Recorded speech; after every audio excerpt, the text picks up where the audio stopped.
Al-Fatihah. Bismillahirrahmanirrahim. Ya kan Alhamdulillah ya kan Israel. Di sini kita akan mengkaji faslun fil musaraqah ila nusfi fid dima.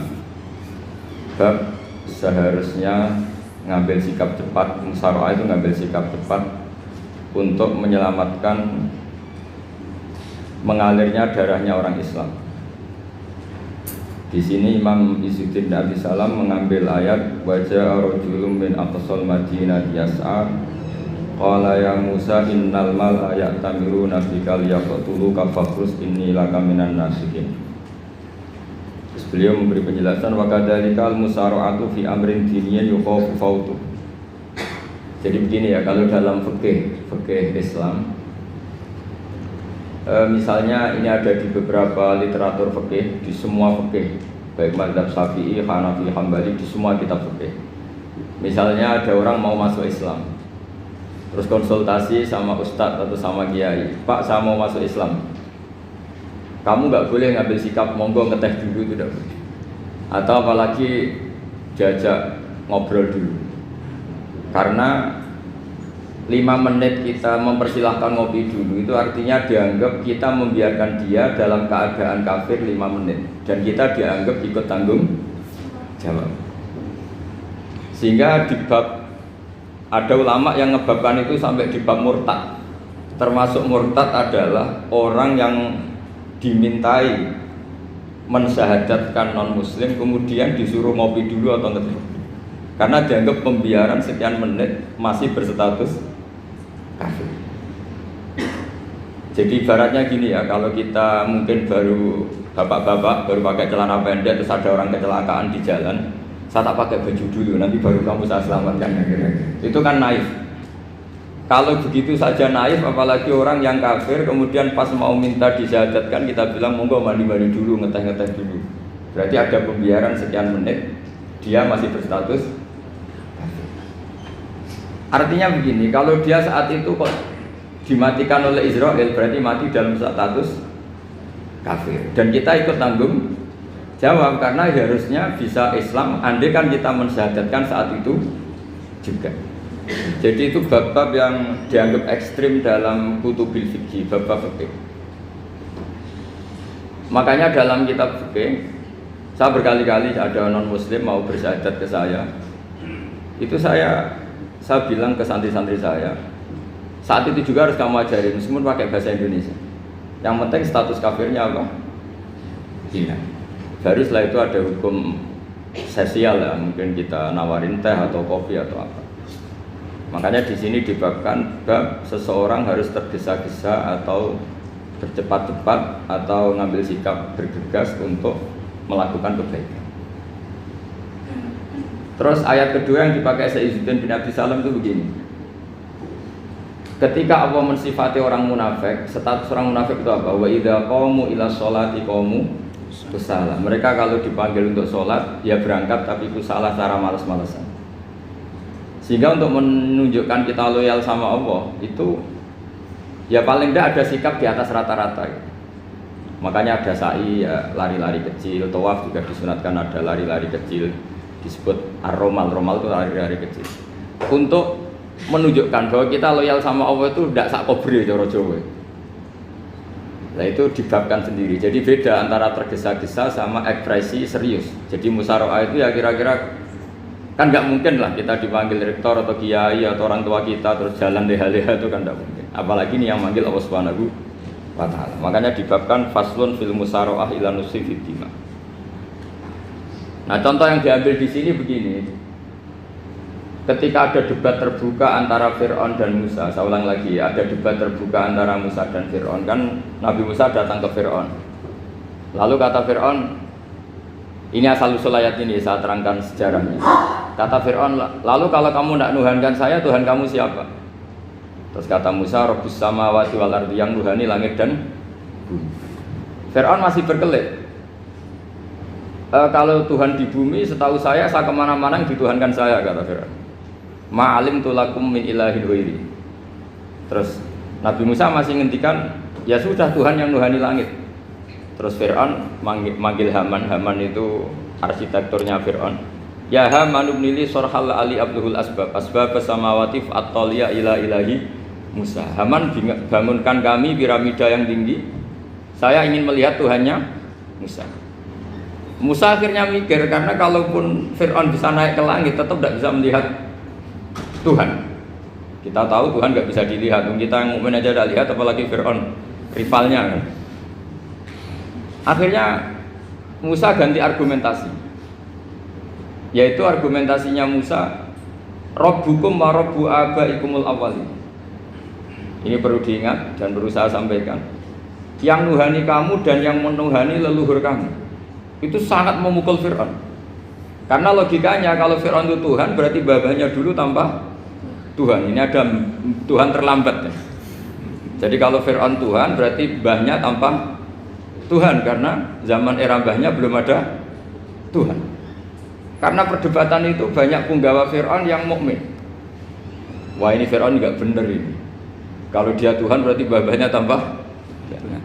Karena kalau iman itu akan diadili, akan dieksekusi, maka orang ini berstatus rajulun mukminum min ali fir'aun yaktumu imanah. Maka di Quran diterangkan wa qala rajulun mukminum min ali fir'aun yaktumu imanah. Ada seseorang yang iman tapi menyembunyikan iman. Lah orang ini selalu ikut rapat di rapat-rapat penting Fir'aun, termasuk rapat ketika Fir'aun dan para tentaranya memutuskan membunuh Musa. Karena dia ikut rapat dan eksekutornya besok disuruh nangkap Musa, orang ini malam itu juga nemuin Musa terus bilang innal mal ayat tamiru nabikal yaqtuluka Musa. Rapat tadi malam memutuskan kamu besok dibunuh, maka kamu harus bergegas meninggalkan Mesir.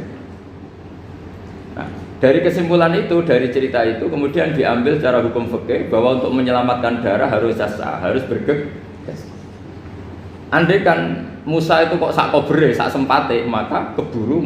Andai kan ini rojul ini tadi, orang tadi penasihat tadi, kok sak kobere ya, maka berarti Musa terlanjur tertang. Jadi itu pentingnya ulama ya. Jadi cerita yang linier, cerita yang seakan-akan cerita di tangan ulama tetap menjadi al-ahkam al-fiqhiyah, menjadi ketentuan-ketentuan apa? Fikih. Jadi yang diambil di sini adalah lelaki tadi yang ikut rapat tadi bergegas menemui Musa, memberitahu kalau kamu besok mau dieksekusi, fakhrus, maka kamu harus secepatnya keluar dari Mesir untuk menyelamatkan diri. Terus oleh Syekh Izzuddin bin Abi Salam dibabkan bab harus tergesa-gesa menyelamatkan darahnya orang apa? Islam.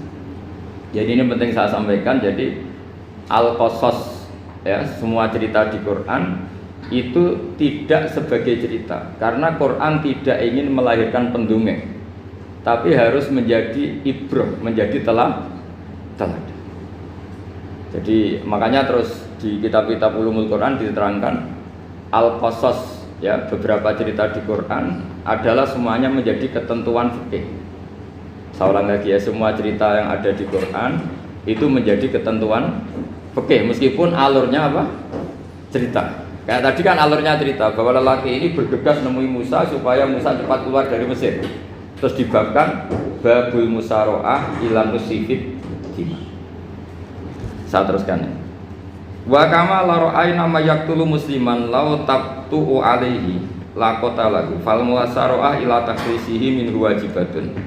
Itlaisal unatu mahmudatan fi kulli syai'in falaha mawaqinu tuhmatu fiha wa mawatinu tudamu fiha wa kadzalika al-musara'ah wal lain wal dhilta wa ghairuhuma. Nas'alullaha ay yuwaffiqana lil amal fi ta'ati fi mawaqi'iha wa madhaniha. Terus cara berpikir ulama, saya pernah baca dalam satu sejarah ulama besar namanya Sufyan Ats-Tsauri. Sufyan Ats-Tsauri itu menjadi wali itu gara-gara kalau sholat di masjid itu beliau datang sebelum adzan. Saya ulang lagi, beliau datang sebelum adzan. Ditanya, kenapa kalau kamu datang sebelum adzan? Saya ini nggak ingin jadi hamba yang buruk. Hamba yang buruk atau pembantu yang buruk adalah setempe nunggu dipanggil. Misalnya kita tahu majikan kita pasti manggil jam 7. Kemudian jam 7 itu Anda masih ngopi, masih tata-tata, itu kan tidak menghormati majikan. Harusnya kamu setempe di jam yang saat itu pasti majikan Anda memanggil. Kata beliau, saya tidak ingin seperti pembantu yang buruk. datang nunggu apa? Dipanggil. Jadi itu ada beberapa spirit ya, atau inspirasi dari aturan-aturan mahabbah. Sebab itu ketika Allah kritik orang munafik, wa idza qamu ila sholati qamu kusala, ketika dipanggil sholat mereka datang bermalas-malasan. Karena ada cintanya sama Allah maka datang berlambat-lambat. Nah berarti kalau ekspresi cinta mengharuskan kita datang bercepat. Makanya dalam istilah lain di Quran ini termasuk balaghatul Quran. Di juz 25 itu istilah menuju Allah itu fafirru ilallah. Kita tahu firar itu maknanya lari apa jalan biasa? Lari. Jadi untuk mengekspresikan mahabbah kita, kangen kita pada Allah, cara bahasa Arab isyak kita, berontok kita sama Allah, tidak diistilahkan jalan tapi fafirru ilallah, harus bergegas berlari. Begitu seterusnya. Maka kalau ada orang Islam terus ini konsekuensi hukum. Ada non muslim minta, Pak Bahak saya tolong ajarkan syahadat. Nggak boleh saya bilang gini, monggo ke dalam dulu. Padahal perjalanan ke rumah saya misalnya setengah jam, nggak boleh. Saat itu meskipun sambil berdiri-diri harus kita tauhidkan. Kamu yakinnya Allah itu satu, Tuhan Allah, harus. Karena kalau ada perjalanan ke rumah 5 menit terus dia kecelakaan, belum syahadat, statusnya mati apa? Kafir. Dan kita ikut terlibat karena sebetulnya bisa mengislamkan saat itu juga. Analoginya kayak tadi loh. Orang kecelakaan di jalan karena kita pakai celana pendek, contoh Surian ya, saya tak pakai baju dulu. Habis itu dilides truk. Itu kan kita ikut salah karena kita yang punya kesempatan. Tentu yang disalahkan yang punya kesempatan.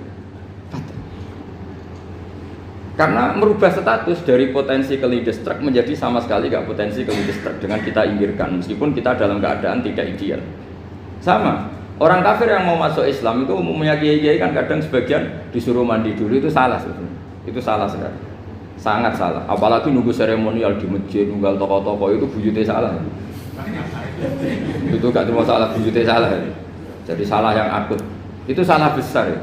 Kalau seremonial monggo, tapi kalau mengislamkannya harus saat itu. Apalagi seremonial seminggu lagi nunggu tokoh terkenal, nunggu disyuting dulu, wah itu perilaku show, itu bukan mengislamkan itu. Makanya kita yang sebagai peneliti fikih itu kadang itu enggak serg gitu. Masa mau Islam nunggu di masjid dulu, di syuting dan tokoh-tokoh itu salah. Itu sama dia kamu lihat orang kecelakaan mau menyelamatkan, ini ada wartawan enggak ya? Minta di syuting dulu sedang mati ini. Jadi kita normal saja dalam Islam, sesuatu yang mendesak, yang emergensi ya perlakuannya harus cepat. Sehingga dibabkan faslun fil musaroah ila nusifid fitima. Jadi ada beberapa contoh di Quran memang aturannya seperti itu. Makanya semua redaksi Quran tentang menuju Allah diredaksekno fafirru ilallah. Makanya di tawaf ada ekspresi romal, jalan agak cepat. Di sa'i juga ada momen-momen kita harus romal, berjalan cepat. Di beberapa aturan juga seperti itu.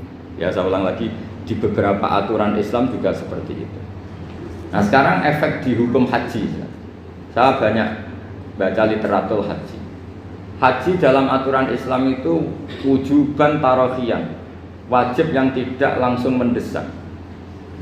Kemudian semenjak ada fakta kita harus nunggu, daftar tunggu, itu kita sebagai ahli fikih itu gamang. Misalnya gini, saya umur 20 punya uang, sekarang berapa daftar? 25 juta ya. Saya umur 20 punya uang 25 juta. Saya jomblo misalnya, ya butuh nikah, ya butuh macam-macam. Itu wajib daftar haji apa enggak? Karena kalaupun daftar nunggu 20 tahun. 20 tahun kan asumsi umum masih umur 40, masih hidup lah kira-kira sebenarnya. Nah sekarang kalau ada orang umur 50 tahun punya uang 25 juta, menurut Anda wajib daftar saat itu apa enggak? Wong daftar saja bisa game gitu. Dan kalau misalnya umur 50 ditambah 25 kan 75. Itu kalau orang sumpah sudah cepat mati itu kira-kira. Maka itu menjadi pertanyaan, apakah fikih ini kita rubah? Karena dulu kan orang itu longgar semua. Karena haji zaman Nabi pun tidak langsung dilakukan saat pertama diwajibkannya haji. Jadi Nabi punya sisi unik. Pertama ada tahun diwajibkannya haji, Nabi tidak langsung haji. Sebab itu ulama berkesimpulan kalau wajibnya haji tidak langsung. Maka fikih itu memang unik. Sholat juga gitu. Ada istilah begini dalam sholat. Watajibus sholat ala kulli muslimin wujuban muwassa'an. Di semua kitab fikih takbirnya seperti itu redaksinya. Wajib sholat dilakukan orang Islam wujuban muwassa'an, wajib yang ada longgarnya. Sehingga ketika zuhur jam 12 WIB kita dengar azan, boleh sholat setengah 1, jam 1, setengah 2, jam 2. Karena memang wujuban muwassa'an, memang ada batas akhir waktu misalnya sampai setengah 3. Nah problemnya begini, misalnya setengah 1 Anda pasti dipanggil majikan kamu yang diharuskan melakukan satu aktivitas, misalnya Anda pilot, yang nggak mungkin sholat lagi di kokpit. Apakah status wujuban muwassa'an, wajib yang longgar menjadi hilang karena setelah itu tidak ada kesempatan lagi sholat? Apa tetap kita sebagai ahli Islam yang agak balelo tapi alim, misalnya ya sudah tetap jadi pilot, nanti kan ada aturannya sendiri, ada rukhsahnya sendiri, ada kemurahan sendiri ketika sudah jadi pilot. Misalnya sholat tanpa harus menghadap kiblat, sholat yang tetap di perjalanan. Kira-kira Anda kalau jadi ahli fikih milih mana? Milih harus sholat di depan, apa tetap memberi kelonggaran? Gak apa-apa sholat sambil apa? Nyupir sambil pilotin apa pesawat. Anda milih mana? Karena kalau konstitusi ilmu itu memang harus ada, dengan tanda kutip ya, memang harus ada nakalnya. Kalau nggak nakal malah gak sah. Memang unik ilmu itu. Karena ilmu itu kalau dipaksakan lurus terus, itu nanti malah bengkok karena menghilangkan rukhsahnya Allah, kemurahan Allah. Tapi kalau dipaksakan rukhsah terus, murah terus, nanti dianggap menyepelekan hukumnya Allah. Maka kita yang ahli fikih itu pusing. Misalnya saya sering ditanya, Gus saya ini supir bis, kan musafir terus, berarti saya boleh tidak puasa terus panjang Ramadan? Coba kalau ada jadi ahli fikih mesti bingung. Mau boleh, ya boleh terus kayak orang nggak peduli sama Ramadan. Mau mengatakan wajib puasa, kayak nggak peduli dengan kemurahan Allah yang membolehkan musafir tidak puasa. Coba loh, Anda jangan jadi ekstremis yang misalnya bantah tok, protes tok, ini kan. Jadi memang mengkaji ilmu itu, ya makanya dengan tanda kutip itu harus ada nakalnya. Tapi nakal yang baik, bukan nakal. Nakal itu kalau bahasa Jawa itu kan tidak harus dosa. Seperti anak kecil, menek-menek itu, tuh bocah kok nakal, padahal anak kecil menek itu haram enggak? Enggak kan? Malah orang tuanya yang bentak itu yang haram. Yang nakal betul ya ibunya yang bentak cerewet itu, karena ibunya orang yang sudah mukallaf, sudah tua, salah langkah yaitu Kalau anaknya naik meja itu ya sebetulnya bahasanya tidak nakal, lucu. Oh jebles pinter conggo iso munggah meja, harusnya diapresiasi. Tapi rata-rata itu semua akal mecah gelas. Coba, malah boe malah mecah tabungan. Bapaknya marah tukang nguras tabungan. Sebetulnya senakal-nakalnya anak kecil itu nakal orang tuanya, itu pasti itu. Karena ini sudah kena khitab, sementara anak-anak belum kena khitab. Saya pernah punya tamu, karena di tradisi Kiai itu sering punya tamu. Bapak ibunya itu kultus sama Kiai, bentak anaknya disuruh salim sama saya. Anak kecil kan nggak mau jalan-jalan terus, marah. Tak marah orang tuanya tak marahin, yang dosa itu kamu bentak anak-anak. Kalau anak kecil itu kena diskon rufi al-qalamu an salasin. Di antara aturan Islam apa? Tidak ada keharusan bagi 3 orang. 1 anak kecil sampai balik, 2 orang tidur sampai bangun, 3 orang gila. Artinya anak kamu itu tidak kena khitab untuk sopan sama saya. Kamu yang kena khitab baru sopan sama anak-anak kata. Nah ini ada Jawa itu kadang keliru. Jadi orang tua itu marah-marah memaksakan anaknya sopan. Padahal Allah memberi diskon anak kecil itu belum wajib sopan. Gak apa-apa ada tamu naik-naik itu, asal masih anak kecil. Makanya Rasulullah ketika beliau sholat sujud itu Hasan Husain itu naik. Cara Jawa Nabi itu digawe tumpakan. Semua riwayat mengatakan Nabi itu diam saja, gak berani ngangkat. Sampai sahabat itu ada yang melongok, ini Nabi sujud lama sekali ada apa? Jadi kita punya riwayat itu ya baru kayak sahabat yang agak nakal. Semuanya itu sujud, tapi bareng di atas rata-rata ada sahabat yang belakang melongok. Ada apa tuh ini sujudnya kok lama? Barokahnya itu ditemukan riwayat. Oh, ono putune tuh. Karena Hasan itu naik di atas punggungnya apa? Nabi. Itu andai kan tidak ada yang melongok, riwayat ini tidak ditemukan. Barokahnya ada yang melongok itu mungkin kalau sekarang mungkin semua masjid melongok karena orang sekarang jarang yang khusyuk. Kalau dulu hanya satu yang di belakang. Setelah itu Nabi memberi penjelasan, saya tadi sebetulnya harus mengakhiri sujud saya sesuai aturan umum, tapi ada cucu saya tak biarkan sampai dia puas naik punggung saya, sehingga dia turun baru saya naik. Filosofinya apa? Begini, anak kecil 1 tidak kena khitab, Dua, jangan sampai sholat itu jadi problem. Kalau Nabi nyentak Hasan, membentak, putu ono bae sholat kok diganggu, maka sholat menjadi trauma. Gara-gara sholat bahasa bentak saya. Lama-lama anak ini trauma dengan sholat karena dianggap problem. Makanya saya termasuk kiai nggak berpendapat anak kecil nggak boleh di masjid. Sering kan anak kecil di masjid, ayo khutbah rame. Saya termasuk setuju tetap boleh. Kalau dibentak di masjid, maka dia trauma dengan masjid. Wong saya ke masjid dibentak. Lagi pula kadang-kadang orang tuh gaya-gayaan tok. Wah, rame orang khutbah. Rame nih. Padahal kalau nggak diramein anak-anak malah udah tidur. Kita kan nggak bisa menjamin kalau perilaku kita lebih baik gitu. Mendingan kan anak-anak main di masjid timbang di karaoke kan. Jadi kan, lah ini maksudnya saya, ini fikih ya. Fikih itu wilayahnya, makanya jadi ahli fikih itu susah-susah gampang. Jenengan jangan hanya berpikir protes dengan ketentuan fikih, mengkaji yang sebanyak-banyaknya. Itu tadi, misalnya Anda seorang supir permanen, supir bis terutama. Kalau truk kan bisa leha-leha, kalau bis kan ada deadline-nya ya waktu. Seperti bis jurusan Surabaya Semarang, saya kan sering naik bis jurusan Surabaya Semarang. Kadang-kadang supirnya melihat saya tanya, Gus saya ini supir, saya ini Ramadan itu gimana ya? Ya saya sudah ngerti setengah nakal, dan senengnya dijawab rasa poso ya saya tahu ya. Tapi masalahnya secara fikih kalau kamu mengharapkan kamu harus puasa terus, kamu melanggar konstitusi ilmu. Memang musafir punya diskon, boleh tidak puasa. Pertanyaannya bayarnya kapan? Wong Syawal ya nyupir lagi, Dzulqa'dah nyupir lagi, nanti sampai Ramadan ya. Nah terus ya pas kamu cuti, biasanya cutinya pas sakit, boleh diskon lagi karena sakit. Coba. Nggak, andai kan Anda jadi ahli fikih milih zaman. Lo kalau orangnya soleh terus kayak ustadz-ustadz di sini kayak dosen UI kan, masa dosen UI Universitas Islam nggak Islami kan nggak mungkin. Mungkin memilih poso kan. Masalahnya ini kan hukum untuk orang kebanyakan, nggak boleh hukum mosok gak kuat. Sahur jam 3:30 ngombe vitamin pokoknya harus kuat. Itu udah hukum, itu saran. Hukum itu beda dengan saran. Hukum itu hanya berpijak musafir itu boleh iftar. Kalau saran memang boleh, ya usahakan kamu makan 3:30 pas fit nyupir. Terus kalau nyupir selesai jam 10 nanti istirahat. Memangnya majikan bisa ngatur jamnya? Itu fikih.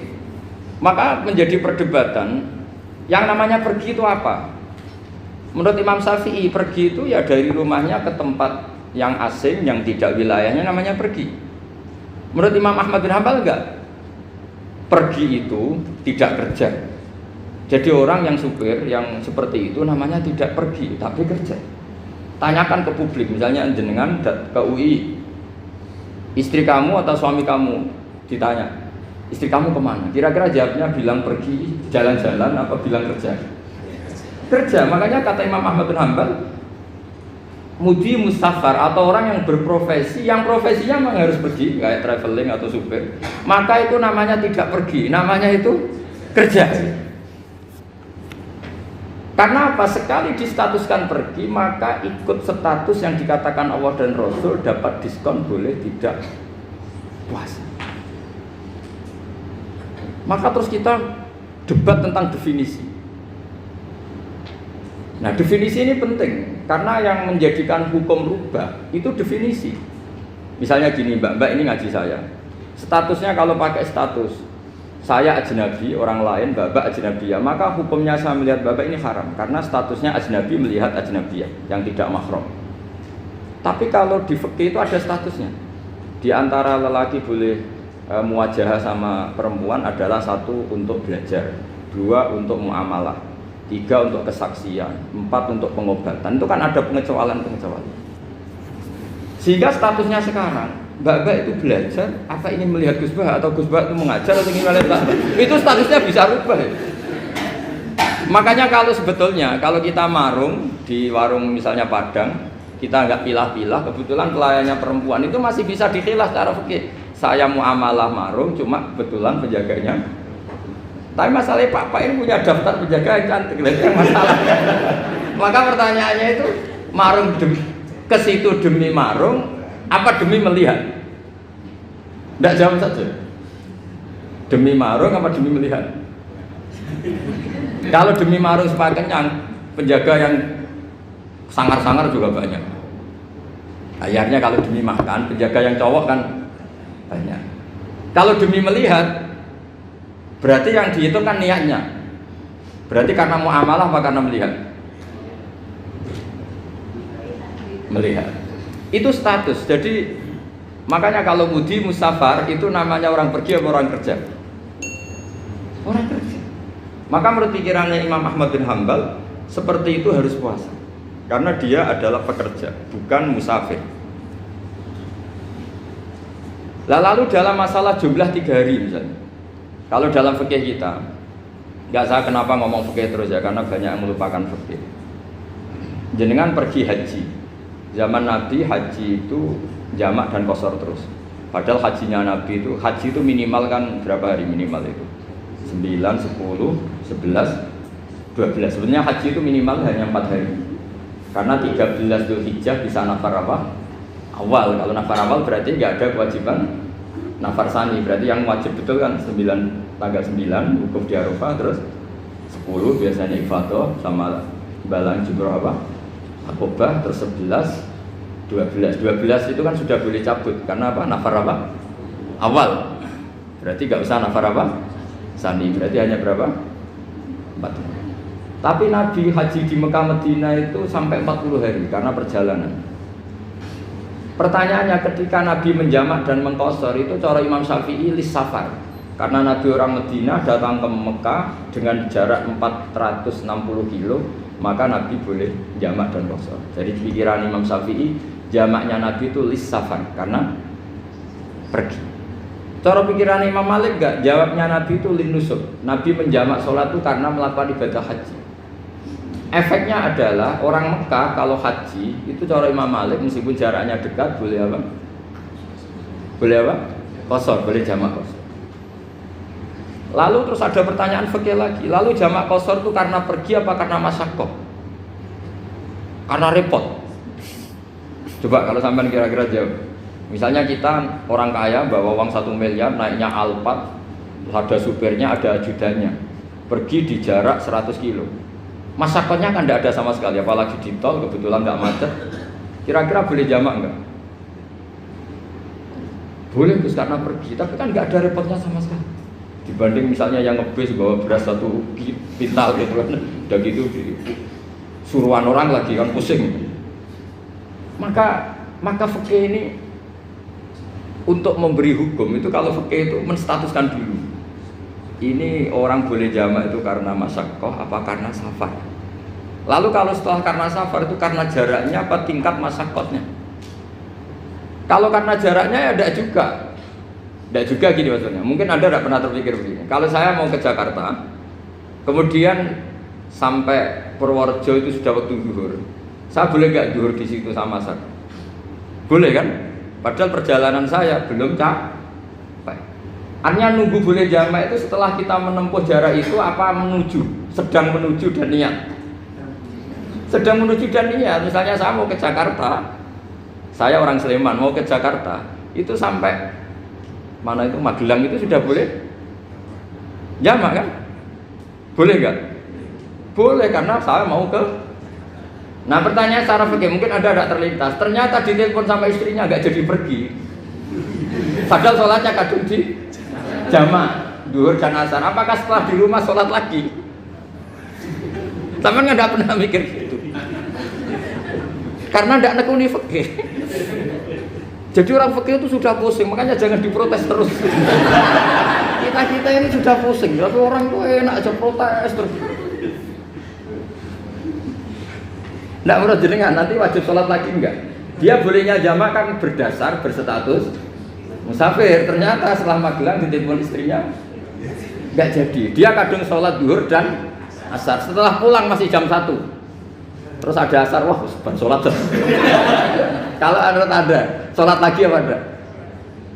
Jangan saran. Kalau saran, wah sebaiknya sholat lagi. Itu tidak hukum, itu saran itu namanya. Saran dengan hukum beda. Sholat lagi pada. Loh, ketika ada jaga itu berdasar malas atau berdasar hukum? Apa?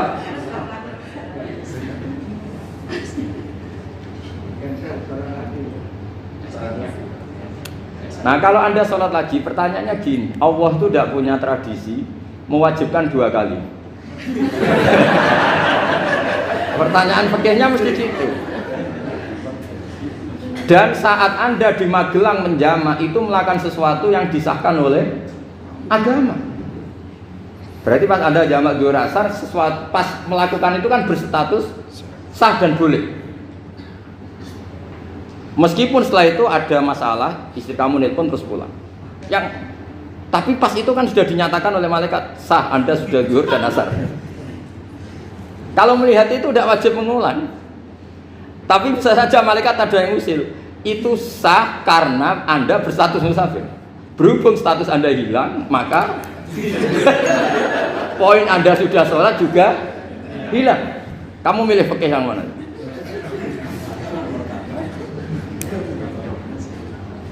Jadi peneliti fikih itu beda dengan orang-orang yang mendengarin protes. Beda karena nekuni. Nekuni itu beda karena ada konsekuensinya. Makanya fikih itu sampai saya punya kitab fikih itu dikarang satu orang itu jumlahnya 20 jilid. Per jilid itu segini. Jadi satu meja ini dikarang satu orang. Itu mulai yang presisi, yang detail sampai yang khayal. Yang khayal juga ada. Yang khayal itu tadi beliau banyak menghayalkan diri. Suatu saat Anda datang ke Mekah itu hanya butuh waktu 20 menit. Zaman itu belum ada pesawat. Lalu boleh gak jamak? Boleh gak nakal? Nakal itu begini. Sampai orang kaya punya jet pribadi. Misalnya Anda Ronaldo masuk Islam, orang kaya. Itu bisa gak puasa? Karena begini. Misalnya dia orang, contohnya orang Arab ya. Orang Arab, jangan orang. Gak, contohnya itu dibalik saja. Di sini itu kalau imsak jam berapa? Imsak Ramadan jam berapa? 3:30 aja biar aman ya. Kalau 3:30 kan masih imsak. Dia terbang ke Mekah. Jadi orang sini puasa jam 5 kan mulai puasa. Dia terbang ke Mekah kan masih malam. Makan terus dia. Mekah mau ada matahari terbang lagi ke barat. Karena dia menghindari berstatus puasa. Atau sebaliknya, dia orang Mekah jam 12 puasa. 12 siang puasa. Dia, wah kalau 6 jam lagi buka, bisa barabe saya. Terbang ke Indonesia. Ke Indonesia terbang baru 1 jam, di sini sudah buka. Itu khayal. Jadi itu ada khayalnya. Itu lama dulu sebelum ada pesawat sudah mengkhayal gitu. Bolehkah orang yang di Masyriq ke Maghrib demi itu? Kalau Anda jadi Raja Salman jam 1 kok sudah nggak kuat apa? Puasa, itu diberi saran terbang ke Indonesia. Itu kalau pakai jet kan nggak sampai 9 jam, 1 jam ke Jakarta. Sudah ada wow akbar. Bukan. Boleh enggak? Loh mau kamu enggak bilang, oh enggak boleh. Loh di Jakarta sudah huruf samsi.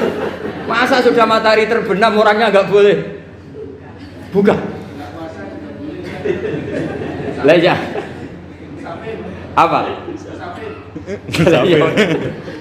Kalau resikonya gini, sampean mungkin nggak mikir, resikonya gini, kalau dia berstatus musafir, bolehnya buka karena musafir, pertanyaannya dia wajib bayar. Kan musafir bolehnya kodok nanti harus bayar, tapi kalau dia buka normal kan nggak harus bayar. Beda, efek pakainya beda.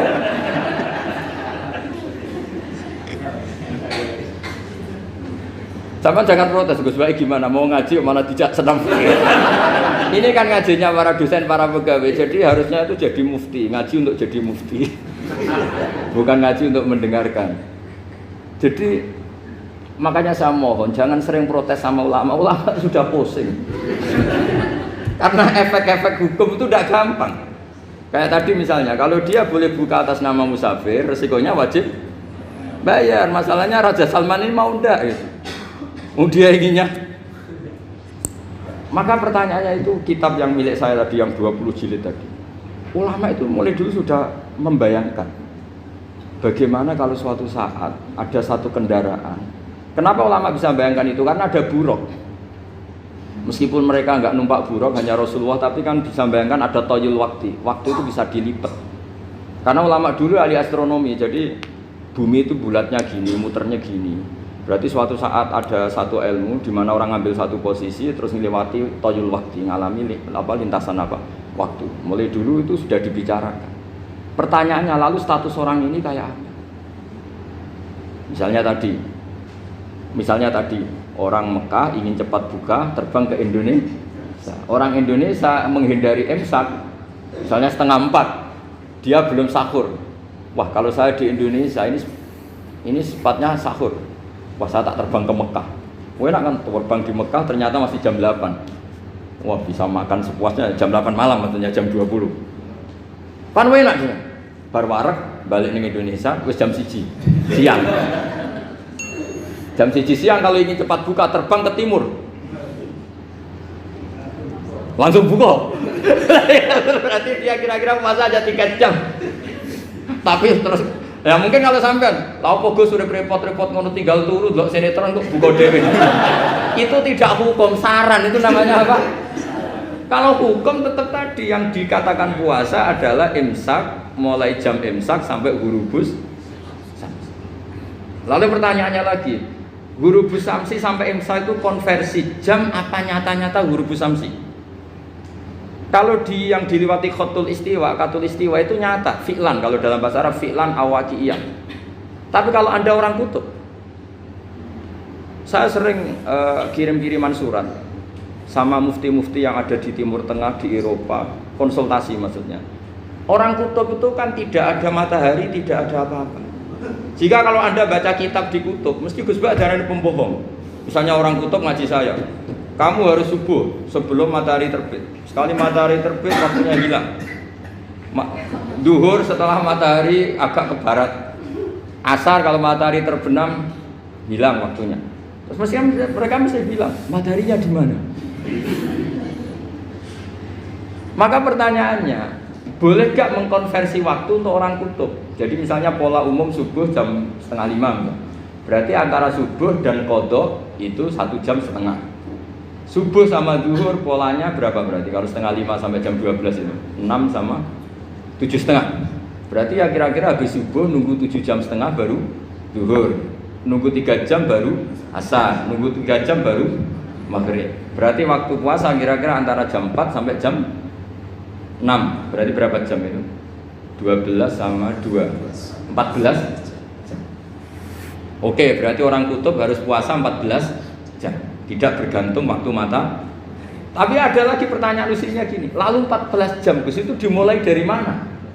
Apa asal 14 jam? Apa harus ada konsensus setarnya? Masih ada PR lagi. Menurut kamu gimana? Ada konsensus setarnya dimulai jam 4 dini hari. Apa asal jumlahnya? Imsak 14 jam. Mikir lagi kan? Itu di Denmark itu ada satu musim di mana siang terus sampai sekian bulan. Siang terus sampai orang sana itu capek. Kenapa ada siang terus? Logikanya kan tadi bumi itu bulat-bulat. Saya juga belajar falak, belajar astronomi. Kalau tepaan kamu di sisi yang barat agak utara atau agak selatan, matahari ini nyentrong terus. Sehingga bumi molak-malik ya kamu kesentrong terus karena kita ini kan tepaan di katulis istiwa, di khotul istiwa. Sebenarnya khotul istiwa itu bahasa Arab dari kata khotul istiwa. Khotun itu garis, istiwa itu tengah. Lah, Islam itu oleh Allah memang dipilih di tempat paling top yaitu Mekah. Mekah Ka'bah itu surratul ardi.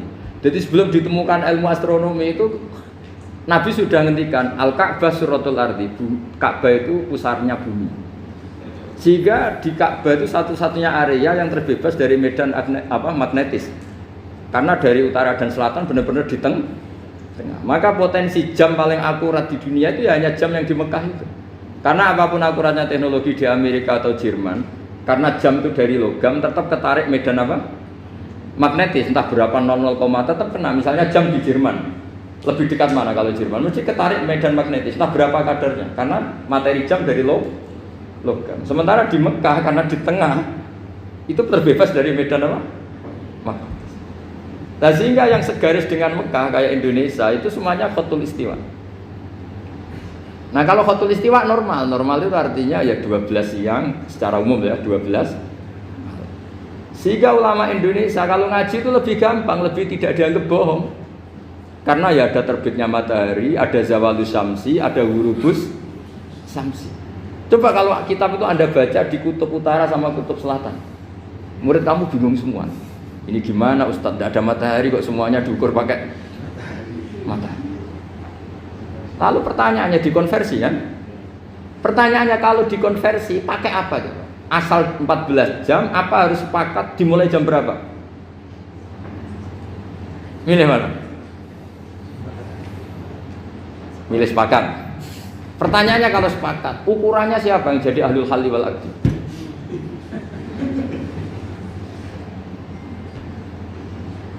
Jadi orang fikih itu sudah bingung, makanya saya mohon jangan sering diprotes. Saya pernah ketemu ulama, saya kan sering ikut komunitas di New York. Itu andekan dibur, itu pas persis Ka'bah. Jadi buminya itu kalau dibur itu pas persis Ka'bah. Lalu pertanyaannya, ada kiblat tidak di sana? Ya bumi kan gini ya. Kalau dalam bahasa falak itu ada rubuk namanya. Rubuk itu bumi yang sewaktu itu hanya yang seperempat. Ya bumi yang sewaktu itu hanya seperempat. Jadi kita sekarang siang, berarti yang baru siang hanya seperempat bumi. Nanti yang malam ya hanya seperempat bumi. Ya, misalnya sekarang kita di sini siang, di Arab Saudi kan belum, ini masih setengah 6. Ini sekarang di Arab Saudi baru setengah 6. Lah itu ada daerah di mana dengan Ka'bah itu pas atas sama bawah. Harusnya kan bebas arah. Apa? Bebas arah. Lalu orang sana sholatnya itu menghadap kemana?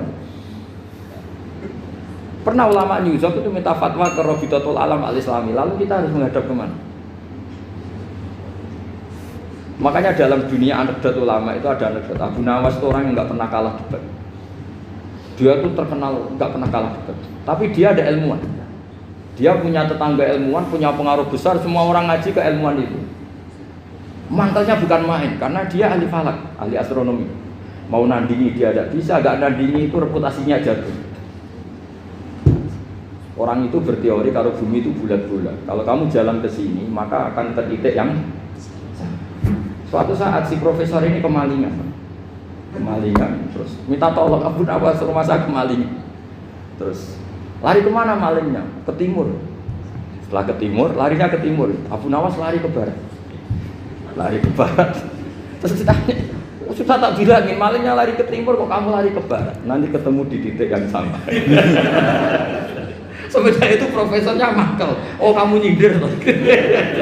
Artinya Abu Nawas gak terima. Teori Anda itu gak bisa. Secara keilmuan benar, tapi secara faktual gak boleh.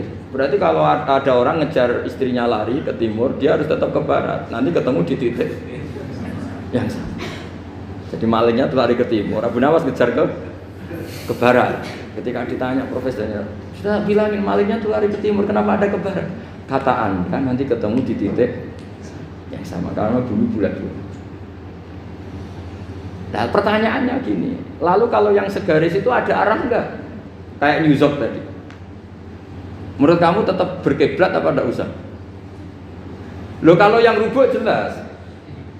Loh gitu, kalau rubuk begini loh, misalnya begini, terus kamu di sini sama sini kan masih ada arah, tapi kalau sini sama sini masih butuh kiblat enggak? Lalu sama enggak usah protes, orang fikih sudah pusing, enggak usah diprotes. Karena yang dipikir itu macam-macam. Lah ya makanya ini kan ini mengkaji ya, saya mohon ya kayak tadi ini mengkaji, saya mohon saya cukupkan sekian. Sementing apa ya kita ada respeknya lah sama ulama. Jadi ulama itu susah, mikirnya susah, harus tanggung jawab di depan Allah, di dunia diprotes terus. Ya saya kira demikian. Assalamualaikum warahmatullahi wabarakatuh. Ya satu aja. Ini waktunya. Atau dua enggak apa-apa, dua aja. Terima kasih Ustaz Bahrudin. Ke sesi selanjutnya yaitu tentang tanya jawab. Kami kasih waktu dua penanya. Dua penanya dan dua pertanyaan. Kadang satu langsung tiga. Ya, silakan Pak dan Pak Sus.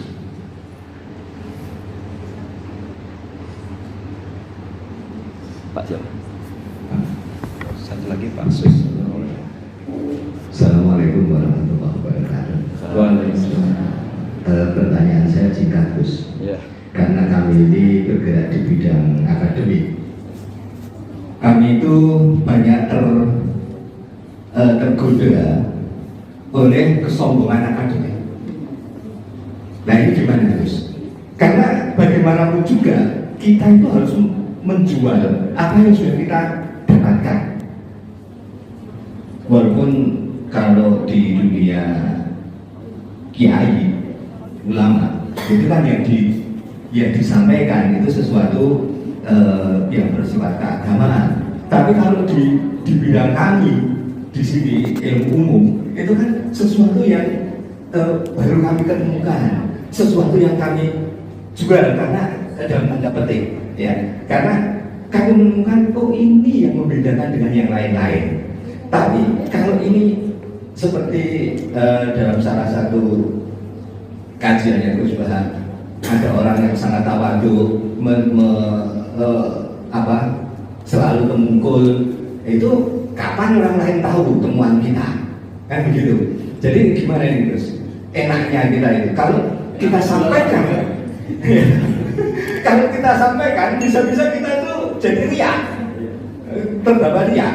Tapi kalau tidak, bagaimana orang lain tahu? Dan nanti salah-salah nanti bisa jadi sombong. Assalamualaikum warahmatullahi wabarakatuh. Nama saya Sudiarto Gus. Saya pernah punya kasus menemani orang di ICU sebelum tidur. Saya ajak zikir la ilaha illallah. Beliau sari. Kemudian saya di luar. Pas jam 1 saya digedor-gedor oleh perawat untuk mentalkin karena katanya sudah sakratul maut. Karena saya baru bangun tidur, saya kaget dan saya minta izin ke toilet untuk wudhu karena saya merasa bersih. Di wudhu itu tidak wudhu. Wudhu ternyata saya harus ke buang air kecil dulu sekitar 5 menit. 5 menit ke buang kecil terus wudhu terus datang udah meninggal. Artinya Karena tadi tidak segera karena saya merasa suci. Itu gimana Gus? Terima kasih. Ini kacau semua. Ya. Terima kasih. Terima kasih atas pertanyaannya. Yang pertama tadi tentang kesombongan akademik. Jadi seperti apa? Yang kedua tentang kasus di rumah sakit. Ya seperti yang Gara-gara ke kamar mandi tadi. Iya, Mental. Silakan. Begini ya, jadi ini langsung saya jawab pakai referensi, pakai tag. Ini mungkin yang bawa kitab ikutnya halaman 293 ya. Itu yang mungkin nanti bisa dikopi sama yang nggak punya tag. Yang nggak punya tag mengkopi sama yang punya. Di sini diantaranya itu ada bab faslun fi dzikri rajul manaqiba nafsi. Bab seseorang boleh menyebut kelebihannya sendiri. Asal niatnya tidak riya. Di sini dicontohkan, tadi Bapak siapa yang nanya? Pak Samsul ya. Di sini diceritakan ketika mau masa paceklik, saya ulang lagi masa paceklik, itu Nabi Yusuf karena merasa amanah dan merasa punya kemampuan mengelola ketahanan pangan, beliau bilang ke rajanya, qala ja'alni ala khazainil ardi inni hafizun alim. Raja, jadikan kami pengatur ketahanan pangan karena ini hafizun alim, saya ahlinya dan saya terpercaya. Artinya Nabi Yusuf seorang nabi tentu panutan, beliau menonjolkan kemampuannya itu boleh asal untuk kemaslahatan. Misalnya ada orang Islam sakit atau kiai sakit, jenengan dokter, bilang saja saya dokter, biar saya yang nangani. Itu boleh karena motivasi Anda dalam menyelamatkan Pak Kiai tadi atau orang yang sakit, bukan motivasi Anda adalah hadun nafsi, istilahnya kalau dalam bahasa keinginan apa? Pribadi. Jadi itu boleh. Jadi ini di beberapa contohkan, ya ayuhan nasu ulimna mantiqat thairi wa utina min kulli syai'.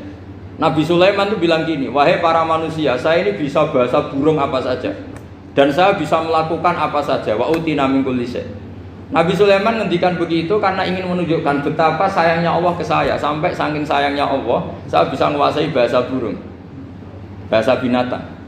Jadi motivasi seorang nabi itu ingin menunjukkan betapa kudrohnya Allah tidak terbatas. Nah buktinya apa ya? Buktinya Sulaiman, sama tak cerita Nabi Sulaiman itu kalau ke masjid itu mesti jagungan sama orang miskin. Terus beliau bilang gini, miskinun yujalisu miskina, ayo podo kerene jagungan. Karena beliau dengan kenabiannya meskipun kaya raya itu tidak merasa punya sama sekali karena semuanya milik Allah Subhanahu wa taala. Dan beliau buktikan beliau kaya raya itu untuk bangun Baitul Maqdis yang semegah itu semuanya pakai asetnya Nabi Sulaiman. Ketika bisa memperkerjakan jin dan setan juga untuk bangun Baitul Maqdis, bukan untuk bangun dirinya, rumah dirinya. Ya ini dicontohkan satu Nabi Sulaiman, dua Nabi Yusuf. Terus ketiga contoh yang diambil, setiap nabi ketika pidato kepada umatnya mesti ditutup dengan wa analakum nasihun amin. Saya ini adalah penasehat yang terpercaya. Jadi ajaran saya bukan ingin menyengsarakan kamu, tapi wa analakum nasihun amin. Saya adalah penasehat yang baik. Artinya akan menonjolkan dirinya. Jadi boleh asal itu untuk kemaslahat. Jadi misalnya UI punya penemuan apa yang keren, yang maslahat untuk orang Islam, diumumkan. Bahwa ini penemuan UI. Tapi tujuan Anda supaya mengangkat harkat martabat UI. Bukan setelah itu terus kirim surat ke rektor, saya harus tambahan gaji karena saya penemunya. Wah itu sudah nggak bisa jadi wali kalau gitu itu sudah. Tapi nanti rektornya yang ya agak tahu diri gitu. Masa penemu sama nggak penemu disamakan gitu. Misalnya seperti itu. Jadi di sini ada sekian contoh, mungkin bisa diakses di halaman 293 di bab faslun fi dzikri rajuli manaqiba nafsi. Terus kalau contoh hadis, Nabi sering ngendikan begini. Ana sayyidu waladi Adam wa ana awwalu syafi'in. Dan saya adalah nabi pertama yang punya hak syafaat.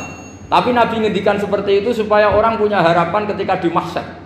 Sudah kalau di mahsyar nyari saya karena saya diberi hak syafaat. Jadi asal niatnya untuk maslahat enggak apa-apa. Makanya saya sering di mana-mana sering cerita, saya ini menekuni fikih supaya orang kalau belajar fikih jelas ke siapa. Kalau saya tidak ngomong, orang keliru guru. Tapi ya harus ada buktinya. Nanti ngomong ahli dok, ada ahlinya ya kacau nanti. Ya jadi boleh ya.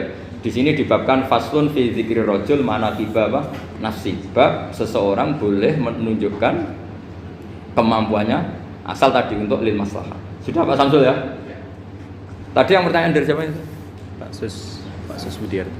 Pak Sus itu gimana ini kasusnya itu orangnya sudah Islam toh? Sudah. Sudah enggak masalah. Terus Anda ke Thailand itu enggak niat menghindar toh memang saatnya harus ke Thailand. Hanya menyesal. Oh, hanya menyesal, bagus lah punya penyesalan.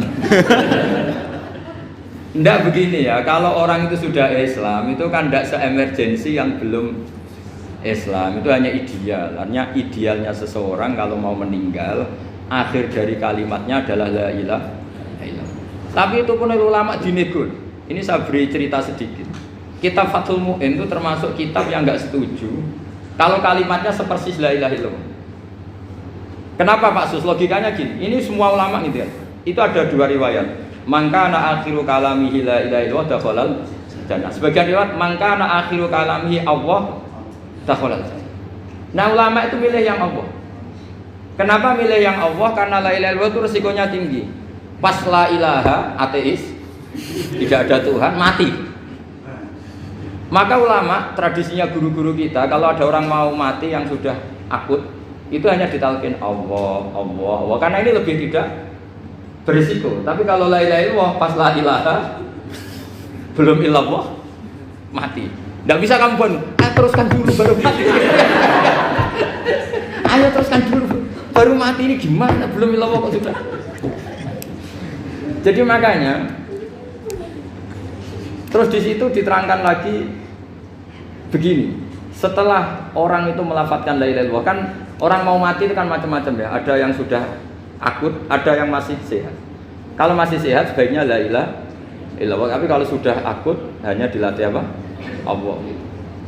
Terus saran kedua oleh kitab Fathul Mu'in diterangkan sebaiknya jangan ngomong lagi. Karena Nabi ngendikan akhir. Akhir itu harus itu menjadi kalimat. Jadi misalnya setelah kamu talqin la ilaha illallah, kamu tanya, Pak sertifikatnya di mana? Akhirnya bapaknya jawab di lemari. Pas melamari mati. Berarti akhir kalimatnya lemari.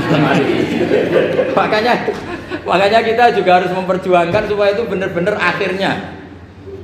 Sehingga nanti dikenang di akhirat, ini orang luar biasa mengakhiri dunia dengan kalimat la ilaha illallah. Tapi nanti kalau ini orang luar biasa mengakhirinya dengan kemarin. Apalagi tanyanya gini, Pak, tabungannya di bank apa? Ini BCA. Berarti terakhir bilang apa? BCA. Jadi itu ada aturannya.